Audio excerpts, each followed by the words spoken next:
La CEMAPA est un aménageur de la ville de Paris, pleinement consciente des défis de transition énergétique et de l'urgence environnementale. Elle a placé ces enjeux au cœur de ses priorités.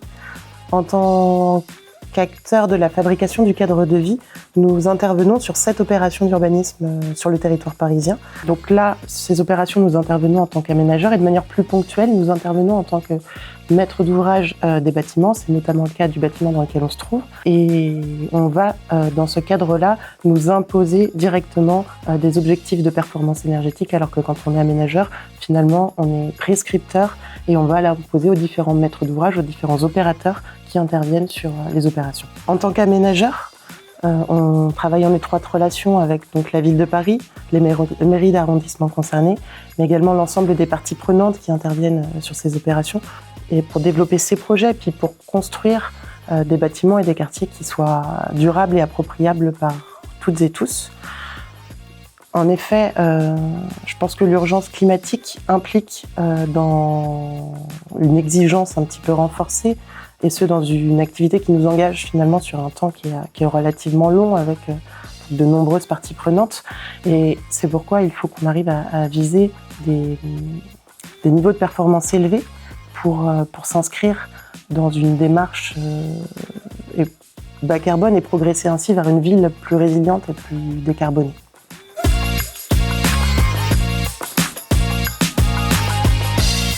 L'école dans laquelle nous nous trouvons, l'école Vincent Auriol, est située dans le 13e arrondissement, à l'angle du boulevard Vincent Auriol et des rues Jeanne d'Arc et Gennère. C'est une école qui s'inscrit dans l'opération d'urbanisme 90 boulevard Vincent Auriol et qui prend ses fondements dans un processus de concertation initié par la CEMAPA et la ville de Paris, c'est-à-dire que les habitants du secteur ont pris part au choix du projet urbain qui a été développé. Elle s'inscrit plus particulièrement dans le cadre du réaménagement d'une parcelle. Sur cette parcelle, initialement, il y avait l'école Cité Dorée, donc une école maternelle déjà, qui était perchée sur une butte un peu bucolique et qui avait été construite en préfabriqué dans les années 50. C'était une école initialement qui était une construction temporaire, donc il était nécessaire de la démolir, elle était très vétuste. Et cette restructuration a permis d'intégrer une mixité programmatique avec l'intégration de logements sociaux et intermédiaires, également de reconstruire une école à haute performance environnementale. Cette école s'inscrit avec un cœur d'îlot végétal et elle vient finalement renforcer la trame verte du quartier en recréant des corridors écologiques favorables à la circulation des espèces, que ce soit pour la faune ou pour la flore.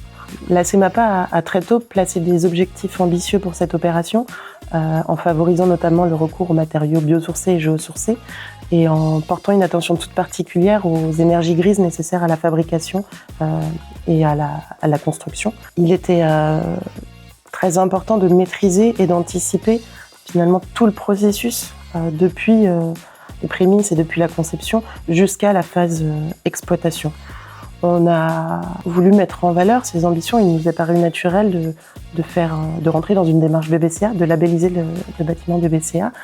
Et donc la construction a obtenu un niveau excellent. Ça a été le premier équipement public qui a été labellisé BBCA.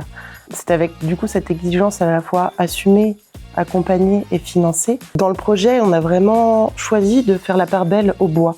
Le bois, donc on l'a dit, on le retrouve en structure. Mais pas que, enfin, on va le retrouver en façade avec des murs ossature bois. On se rend compte qu'on le retrouve également en intérieur avec des faux plafonds acoustiques en bois, des menuiseries en bois et même des cloisons et des dalles en bois lamellé collé, ainsi qu'un escalier en bois massif à l'intérieur de l'école. Au-delà de l'utilisation du bois, on a aussi choisi d'intégrer une démarche de certification passive, c'est-à-dire qu'on a voulu réduire au maximum les besoins de chauffage du bâtiment pour baisser la part d'énergie dévolue à ce poste. Donc c'est grâce à une conception bioclimatique, une optimisation des apports intérieurs et extérieurs et également une enveloppe très performante qu'on a pu atteindre ces objectifs. Et il faut savoir que ça a permis de réduire de 60% la consommation d'énergie primaire par rapport aux standards en vigueur à l'époque, donc ce qui est quand même assez considérable.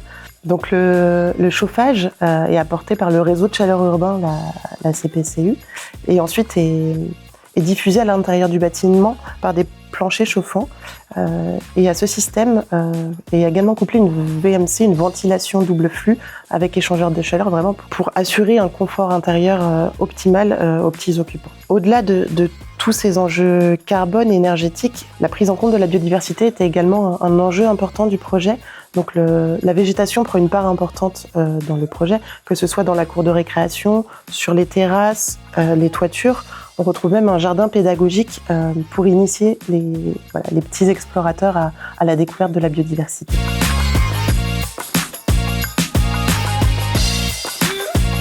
Alors c'est vrai que les projets en bois sont complexes à réaliser, d'autant plus il y a une dizaine d'années quand le projet a été initié.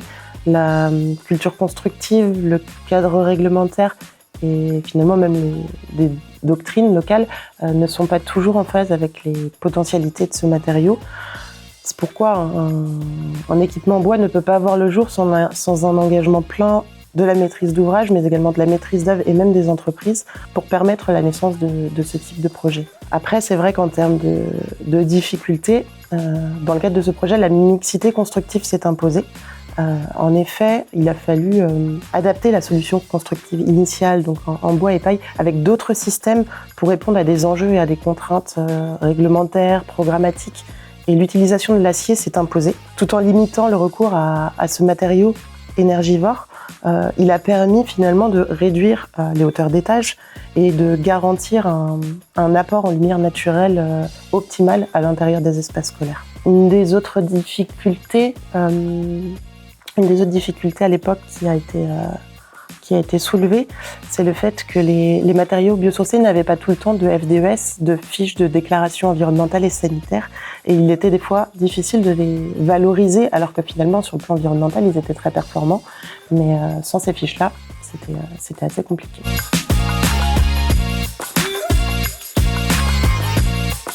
Donc c'est vrai que ça fait déjà la 5e année que ce bâtiment est le théâtre d'apprentissage, de découverte et de partage. Je pense que le choix du bois, donc notamment en structure, mais également vraiment à l'intérieur du bâtiment, on s'en rend compte, et le choix du bois et de la paille confère au lieu une atmosphère accueillante et chaleureuse et qui plaît toujours au plus grand nombre. La cour de récréation également, donc c'est vrai qu'aujourd'hui ce qu'on appelle les cours oasis ont tendance à se démocratiser, on en voit de plus en plus, mais à l'époque c'était des choix qui étaient quand même assez inédits. Le fait qu'il y ait beaucoup de bois, même dans les jeux, des matériaux clairs qui sont favorables à la réduction de l'îlot chaleur urbain, tous ces choix-là, pareil, ont conféré une sorte d'ambiance un peu particulière à ce terrain de jeu et ont été fort appréciés. Et on se rend compte même aujourd'hui que tous ces espaces ont bien vécu, sont bien entretenus. C'est vrai qu'on se rend compte qu'avec l'utilisation du bois en façade, le projet a vieilli, a subi le temps. Néanmoins, le bois s'est patiné et finalement garantit quand même une harmonie et une esthétique globale du projet. Même dans ce type de projet, il y a toujours des aspects à améliorer et puis des points de vigilance.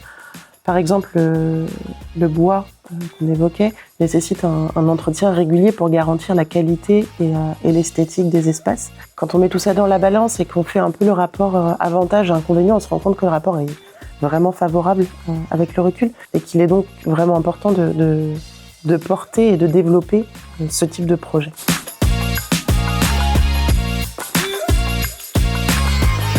Le secteur Piton du Vernois est une opération située dans le 20e arrondissement au niveau de la porte de Bagnolet, en bordure du boulevard périphérique, au niveau de la ceinture verte de Paris.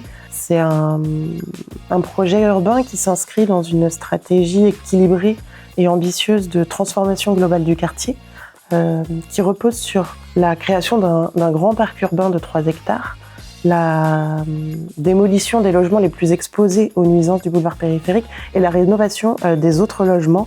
Ce sont plus de 330 logements qui vont être rénovés dans le cadre de cette opération. Cette opération permet également l'intégration d'une mixité sociale et programmatique qui permettra vraiment d'améliorer la qualité de vie des habitants.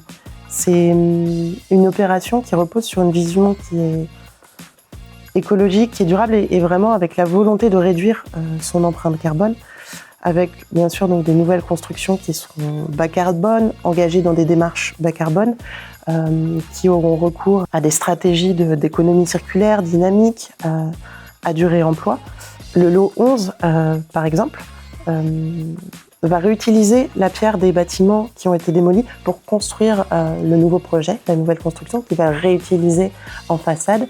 Et de même, les futures constructions et même les futurs projets d'espace public mettront en œuvre ces mêmes principes. Le projet urbain favorisera les mobilités douces, aura recours bien évidemment à des matériaux durables et il y a vraiment la volonté qu'il affiche une stratégie de gestion des déchets qui soit vertueuse. Sur cette opération, d'ailleurs, la CEMAPA est également maître d'ouvrage d'un bâtiment, un équipement multisport de 10 000 m² qui s'appelle la Cité des Sports et qui a un équipement assez inédit de par son ampleur, notamment sa programmation. C'est un projet qui vise le niveau C2 et qui a notamment été lauréat d'un appel à manifestation d'intérêt lancé par l'ADEME, qui s'appelle Bâti sobre, et qui sera donc accompagné en phase conception et en phase réalisation sur tous les sujets justement de sobriété matière et de réemploi.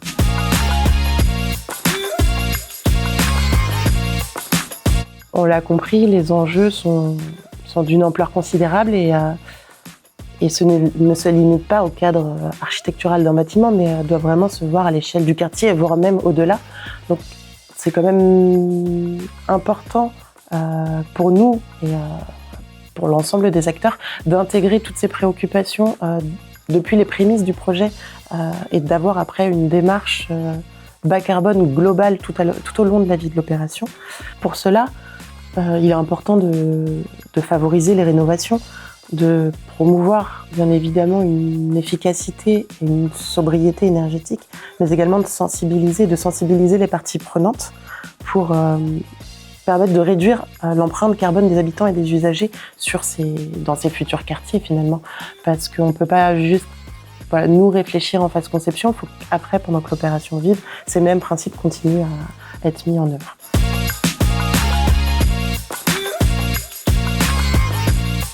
Les défis, on s'en rend compte, sont de taille. Et en tant qu'aménageur, la CEMAPA se doit de mettre en œuvre les bonnes pratiques et d'être exemplaire et finalement de s'inscrire un peu dans cette voie et dans cette trajectoire de neutralité carbone pour préserver les ressources et même l'environnement pour les générations futures.